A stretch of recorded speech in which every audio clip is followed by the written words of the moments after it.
Hello guys, welcome back to a video. Jomo here, bringing you the next episode from my BPL review series. And this week we are reviewing the games that were played on game week 27, the weekend of the Capital One Cup final, which meant that the games, the Merseyside derby between Everton was postponed and Newcastle vs Manchester City was postponed. The games that we did have, the featured one, Manchester United versus Arsenal at Old Trafford. Again, ended 3-2 to Arsenal, and what a win that is for Manchester United.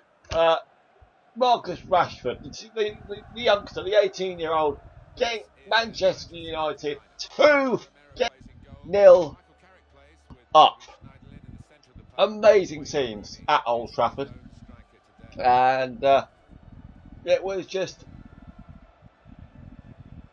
I just couldn't believe it. You know, he scored 2 goals, I think it was, in the Europa League a few days before that.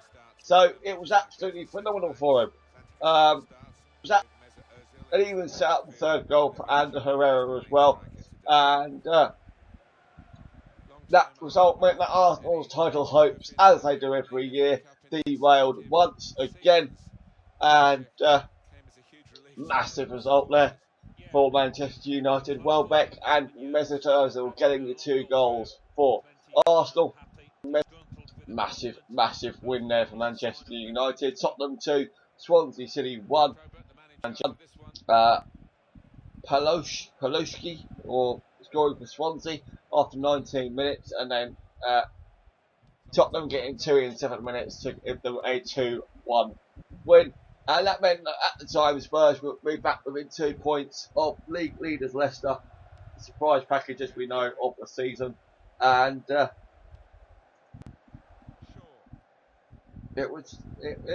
was shocked when Swansea went 1-0 up. I have to say the least, because Swansea, even though they've got a new manager, haven't been, shall we say, on the best of forms either.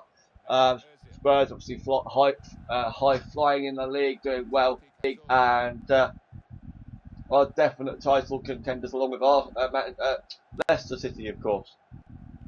One of the other games, West Ham United 1, Sunderland 0, Antonio getting the goal for West Ham. And that meant that West Ham extended their unbeaten run at home in the league to 13 games. And Sunderland obviously missed a chance to go out of the relegation zone, which was a shame for them. So I think we've seen it for a long time. Aston Villa are definitely down. And I reckon Newcastle will go down with them as well, along with Norwich possibly. For me, Sunderland have got the quality in front of goal in Defoe, and they've got a top quality manager in Sam Allardyce. So I reckon. Hold on. Yes, Sunderland got West Ham. I got confused then with West Ham. Don't worry about that.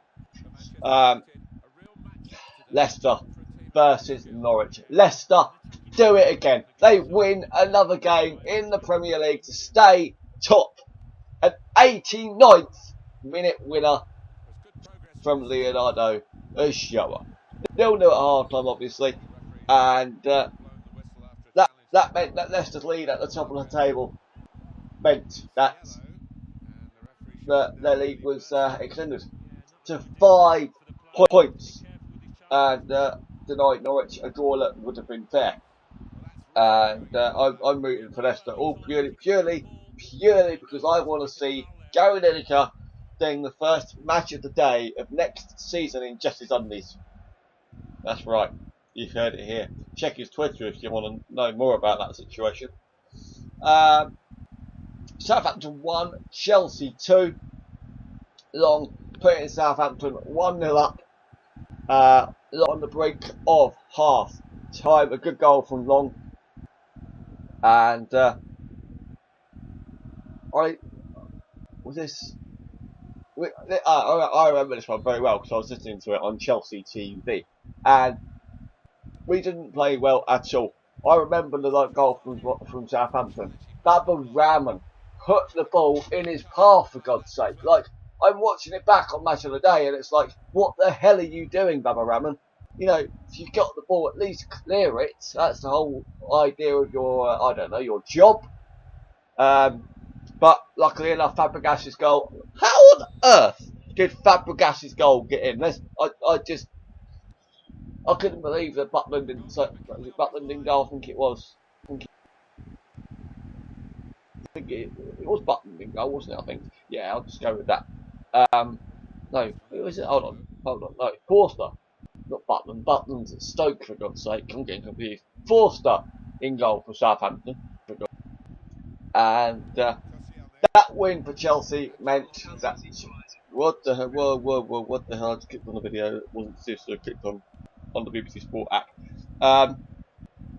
Yeah, so that win for Chelsea meant that we moved up to 11th in the Premier League table, and we're starting to climb to safety. Stoke City 2, Aston Villa 1. Things are starting to get worse and worse and worse for Aston Villa as they are destined for the Championship now. You know, I mean, I read an article that the first team at Aston Villa played their own under 21s and they still lost. Now, that is shocking. That is shocking. For some reason, the match report won't load for some reason. Why won't the match report load? Right, Watford Bournemouth was loaded. Why can't we get Stoke Aston Villa up? Or is it just taking forever? There we go. Arnautovic getting the 2 goals within 5 minutes for Stoke, and then Bakuna scoring with just over 10 minutes of the match left to be played. And Aston Villa down. We've known that for a very long time. Watford 0, Bournemouth 0. A complete stalemate, and still both sides missed great chances to go and steal all 3 points. Nothing more to be said there. And the final game within this review is West Bromwich Albion 3, Crystal Palace 2. Gardner, Dawson, Berahino getting West Brom 3-0 up in the first half. In the first half an hour, to be precise. And Berahino scoring his first goal since October in the league. And Wickham got scoring 2 goals, one of which was an absolute thunderbolt, I believe. Fantastic goal from them, and they still managed to lose. Credit to West Brom, fantastic win for them. And what a game of football that was. So, thank you very much for watching this episode, guys. Like, comment, subscribe, and I will see you in the next episode of this series soon. See you later.